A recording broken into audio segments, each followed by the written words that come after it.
Gila ya, mobil dari Korea kayak ginian itu pengen nyaingin yang namanya Agya, Karimun, pemain lama di Jepang gitu ya. Namanya adalah Hyundai i10 generasi pertama facelift.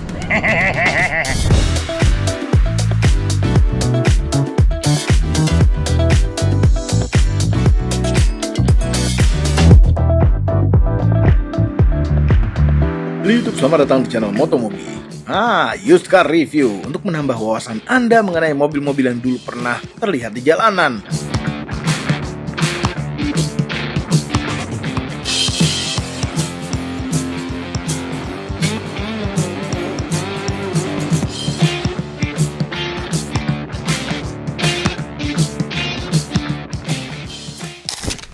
Hyundai i10.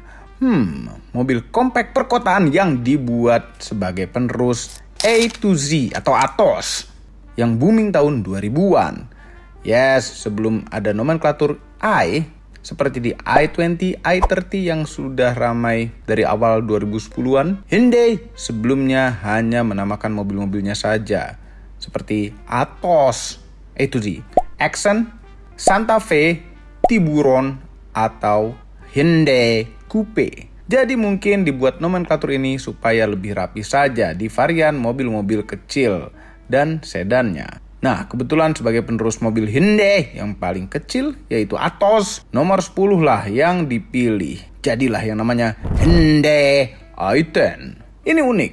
Seharusnya Hyundai i10 menjadi generasi kedua dari Hyundai Atos. Namun, karena namanya berubah, Hyundai i10 turun lagi menjadi generasi pertama. i10 pertama muncul tahun 2007 dengan kode bodi PA. Diperkenalkan di New Delhi, India. Dan fun fact, Hyundai i10 ini pada awalnya dibuat untuk orang-orang India. Namun karena respon dunia cukup baik, akhirnya dibuatlah di beberapa negara. Seperti di Vietnam, Malaysia, dan di Indonesia. Menjadi salah satu negara yang juga merakit Hyundai i10 ini. Mesin yang ditawarkan sebenarnya juga banyak. Ada yang 1100cc, 1200cc, 1100cc diesel, dan juga ada yang full elektrik. Namun sayangnya yang masuk Indonesia hanya satu jenis mesin saja, yaitu 4 silinder 1100cc. Selanjutnya Hyundai i10 ini akhirnya berevolusi menjadi generasi kedua di tahun 2013 dengan nama tenarnya yaitu Hyundai Grand i10.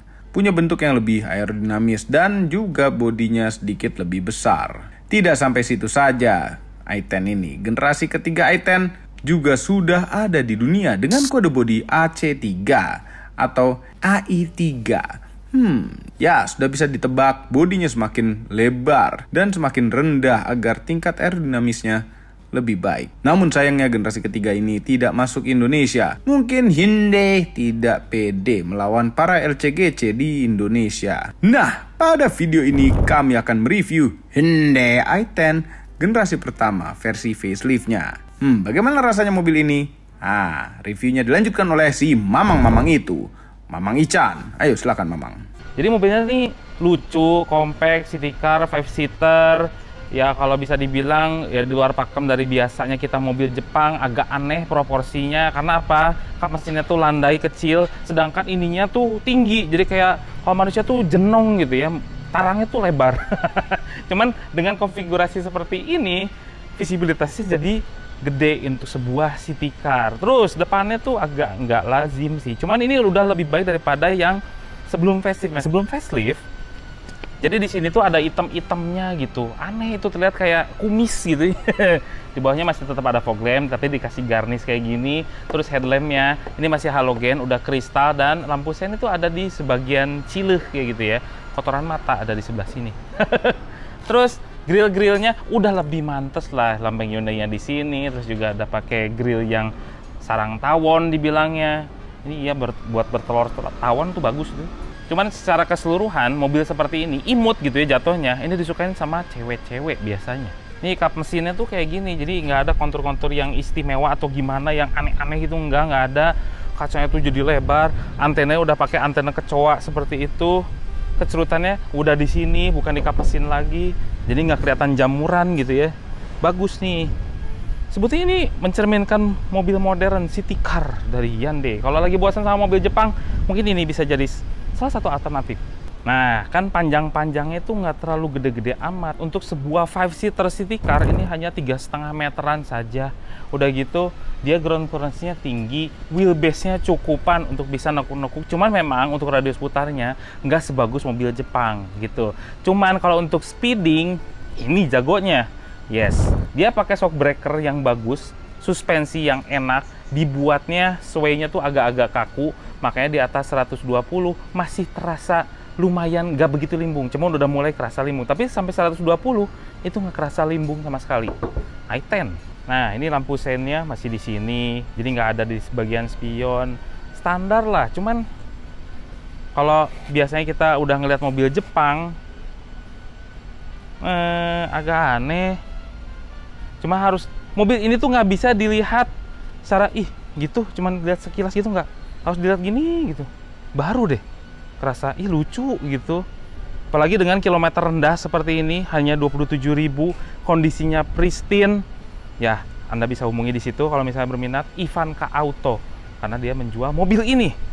Tanyain aja harganya berapa, atau DM langsung ke orangnya, ke Om Ivan gitu ya. Ya, tapi profil bannya masih tetap sama. Dia pakai kan 175/65 ring 14. Depannya cakram, belakang tromol. Nah, belakangnya nih. Nah, ini banyak yang orang agak ilfil ngelihat belakangnya. Terasa kaku sekali untuk sebuah mobil city gitu ya. Kalau mobil city biasanya dibuat sleek, ini dibuat kaku. Ya, seperti Karimun Estilo, itu nggak laku juga. Ya, sama kayak ini. Cuman ini kondisinya beda, bisa dikoleksi. Ini karena kilometer rendah dan kondisinya pristine gitu. Keren. Udah ada topi belakang, back lamp, rear defogger, ada sensor parkir, lampu remnya udah kristal modelnya gitu ya, semuanya teh halogen bulb gitu. Ada mata kucingnya untuk yang facelift, yang sebelum facelift nggak ada. Terus kalau yang sebelum facelift itu ada item-itemnya di sebelah sini, jadi kayak culun banget gitu. Kalau ini udah oke lah. Ini kalau bagasinya angkat aja. Ini sayangnya ya, karena ya disimpan aja, jadi pegasnya udah mulai lemah, jadi harus diganti. Tapi murah, itu murah, gampang, banyak. Nih, bagasinya gede, cukup gede gitu ya. Di bawah sini ada ban serep full ya, full size. Ada dongkrak-dongkrakan di situ juga. Kalau misalnya kurang, ntar dulu pegangin bentar. Nanti saya kebaduk-baduk. Kalau masih kurang nih, lipat aja tuh. Lumayan ya, cuman nggak terlalu itu banget sih. Apa namanya, flat floor. Ini masih oke lah untuk mobil city car. Sederhana sekali bagian belakang, keras, nggak ada pocket-pocketan, cuman ada power window kemewahannya. Dah, duduk. Agak sempit ya. Ya, memang menyisakan 2 jari dengan posisi duduk memang 172 cm. 2 jari sepatu masih bisa masuk sekali ke bawah. Ini bisa nyembunyiin kucing juga di bawah situ tuh. Yang kecil-kecil tapi ya. Duduknya sebetulnya enak posisinya. Agak tegak sedikit. Cuman ininya nggak terlalu empuk. Agak keras. Sayang sekali. Terus headrestnya tuh kayak nggak niat gitu bikinnya loh. Cuman bikin. Cuman segini biasanya munculin kayak dikit gitu ya. Ini terus posisinya untuk 3 orang. Di bagian belakang dikasih 3 seat belt soalnya. Tengahnya ya memang pantatnya jadi agak ke atas sedikit ya. Kalau yang di kiri kanan tuh ngedrop ke bawah gitu loh. Cuman ya oke lah untuk di kota-kota doang mah. Ini udah mentok tuh. Terus cup holder di mana mang? Cuman 1 di tengah sini, rebutan sama yang depan juga kadang-kadang. Ya cuman 1. That's it. Nggak ada nampan belakang. Di belakang nggak satisfying sih. Di depannya mungkin. Keras. Speakernya di depan sini. Dah. Ada pocket sedikit lah. Bentar dulu, Bang ingat-ingat. Oh, oke. Speakernya ada 4 ya. Jadi depan 2, depan 2, belakang 2 bener. Terus kursinya, kok di sini nggak ada setelan kursinya? Ada di sebelah sana. Masuk aja jadinya. Nih, cuman ada ya senderannya, bisa maju mundur, nggak ada head adjuster juga. Terus sliding. Dah, selesai. Sesimpel itu. Oke, ini desainnya bagus. Cuman build quality-nya terlihat cheapy ya, agak murahan gitu ya. Chip gitu, padahal desainnya tuh udah bagus. Coba nih kalau dikasih soft touch gitu ya, harganya mungkin bisa 500 juta. nggak gitu juga. Nah, terus Mamang bakal bahas yang ada di speedometer. Di instrumen clusternya, ntar ya, ini kuncinya tuh kayak gini, lupa lagi. Cuman batangan kayak gini ya. Yang namanya mobil Korea zaman dulu ya, AC-nya tuh dingin-dingin gitu. Ya orang yang nggak ngerti aja yang mungkin ngegantinya pakai apa gitu ya, jadi banyak yang nggak dingin, padahal aslinya mobil Korea zaman dulu yang kayak ginian itu dingin AC-nya.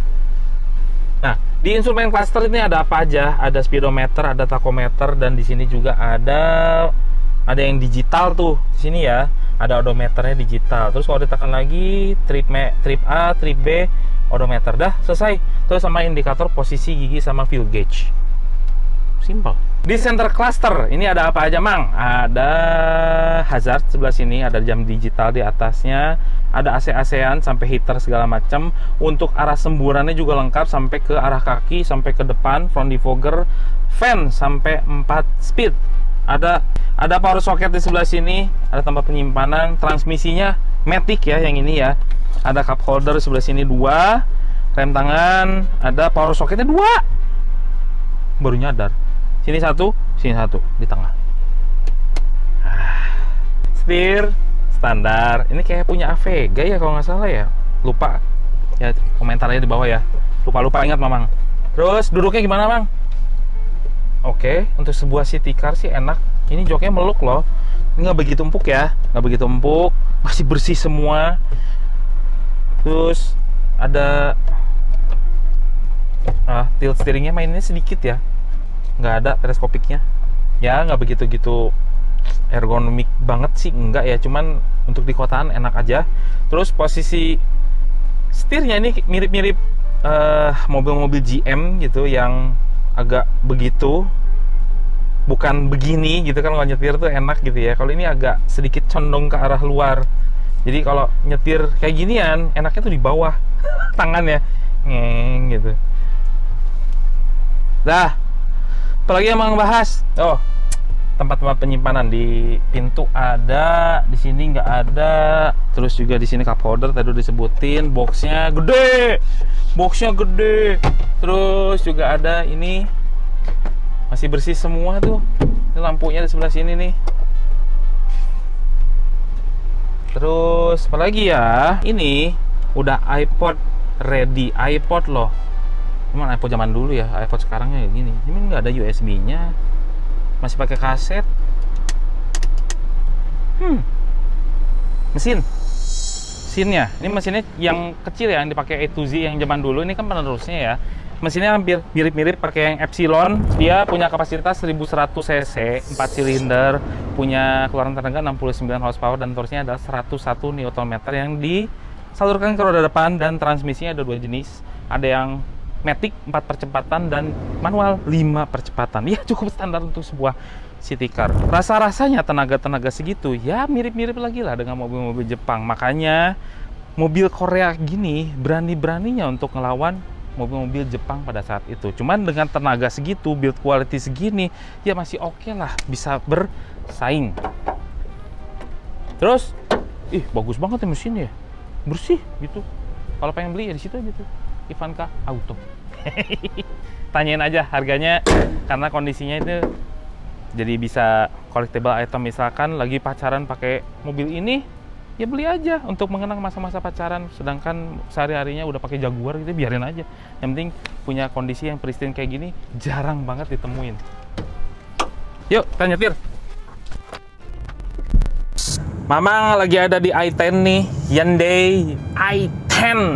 Jadi i10 ini adalah sebagai penerus dari A2Z gitu ya. Dan rasanya masih mirip-mirip aja, cuman ini udah lebih baik. Kalau A2Z itu lebih kecil, lebih compact, build quality-nya so-so. Ini juga build quality-nya jadi ngikutin gitu ya. Sebetulnya mobilnya kuat, reliable, cuman interiornya yang agak plastiki gitu ya. Jadi udah mulai ada yang bergoyang-goyang gitu ya, walaupun kilometernya rendah gitu.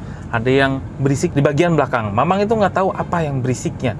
Cuman ya sudah mulai bergoyang-goyang lah. Cuman dari segi nyetirnya ini enak, visibilitasnya oke, kanan kiri oke, depan belakang oke. Mobilnya tuh mencerminkan ini mobil perkotaan banget, mobil city car gitu. Yang pasti bakal mudah untuk dikemudikan. Yes, untuk yang baru belajar nyetir, untuk nyetir i10 ini sangat gampang. Jadi gampang banget dikuasai atau dikenalin mobilnya. Apalagi cewek-cewek, apalagi pakai transmisi matic kayak gini. Enak banget nih pakai i10. Suspensinya gimana, Mang? Mamang bilang ini bukan suspensi yang terempuk, bukan juga yang stabil yang terbaik gitu ya. Cuma memang masih enak untuk dikemudikan sehari-hari, nggak mengganggu sama sekali. Kalau suspensinya tuh tergolong agak kaku ya, agak kaku. Cuma memang kalau di kecepatan tinggi i10 ini enak mobilnya. Cuma kalau udah masuk ke jalan biasa, jalan lingkungan kayak gini, ini kerasa banget suspensinya tuh sway bar atau link stabilnya tuh emang disetting untuk kaku gitu. Tapi kecepatan tingginya enak. Di 120-an mobil ini masih oke. Nah, udah lebih dari itu baru mulai ini. Ini mobil kecil. Mobil city car. Mesin gimana, Mang? Mesinnya oke untuk Epsilon gitu ya.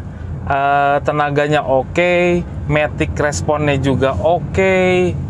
Nggak lemot gitu ya. Penggerak depan ini ideal sekali, walaupun memang di perkotaan. Terus biasanya di kota-kota juga ada yang jalanan menanjak kayak gini kan, nggak kekurangan tenaga sama sekali ya. Ini memang coba ya untuk dibeset di sini. Tuh, enak nih mobil. Ini mobil enak, tenaganya enak, suspensinya udah pas segini. Cuman yang kalau baru pindah dari Jepang, loh kok kenapa kok kayak keras banget ya suspensinya ya? Itu rasanya begitu. Cuman menurut Mamang, ini udah pas settingan di dalam kota ya begini. Kan mobil yang namanya mobil kota, itu biasanya melahap aspal-aspal kan. Ya udah, cocok ini mobil. Cuman ya itu kekurangannya, build quality-nya Mamang bilang nggak sebagus yang Jepang memang, yang sekelasnya gitu ya. Dan remnya memang nggak sebagus yang Jepang ya. Ini agak dipencet tuh kayak masih ada kosongan gitu dikit loh. Nah, tuh kan. Nggak ngagetin memang remnya, cuman ada kosongnya sedikit. Dan itu biasanya kok gini ya remnya gitu. Padahal pakam-pakam aja sebetulnya. Untuk tenaga cuman segini ya oke lah. Kelebihannya lagi, ini sebetulnya peredaman kabinnya tergolong bagus ya. Peredaman kabinnya bagus untuk sebuah city car yang biasanya Jepang kayak gitu kalah sama ini. Mamang bilang untuk sebuah city car ya, jadi skornya agak naik nih, 7 dari 10. Peredaman kabinnya bagus loh.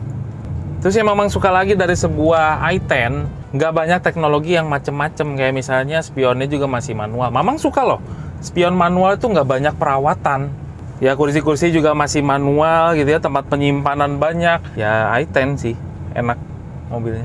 Jadi buat siapa Hyundai i10 ini, biasanya kan kalau udah bosan sama merek Jepang, milihnya ke mobil Korea ya. Ya ini mungkin salah satu mobil yang Mamang ya rekomendasikan lah. Kalau misalnya atau sudah terlalu tua ya mungkin ini bisa menjadi solusi gitu. Terus juga dipakainya gampang, tapi memang spare partnya ya nggak sebanyak mobil Jepang itu. Itu aja. Overall, mengenai Hyundai i10 generasi pertama, merupakan mobil yang cocok untuk Anda yang membutuhkan mobil perkotaan yang praktis, atau Anda yang mungkin sudah bosan dengan mobil perkotaan yang itu-itu saja. Harganya juga mulai menarik untuk sebuah mobil perkotaan. Apabila Anda tertarik, Anda bisa langsung bertanya ke Instagram yang kami tayangkan pada layar Anda. Dijual. Semua ini adalah opini pribadi saya dan mamang-mamang itu. Kami tidak dibayar oleh siapapun dan apapun yang terlihat pada video ini. Sayangnya. Jangan lupa tekan tombol jempol ke atas dan subscribe channel Motomobi, Omobi, dan Mes Mobi apabila belum berikut dengan tombol loncengnya. Share video ini ke seluruh dunia melalui sosial media Anda dan jangan lupa follow sosial media kami semua termasuk Instagram. Cek motomobinews.id untuk berita-berita otomotif terbaru. Terima kasih telah menonton.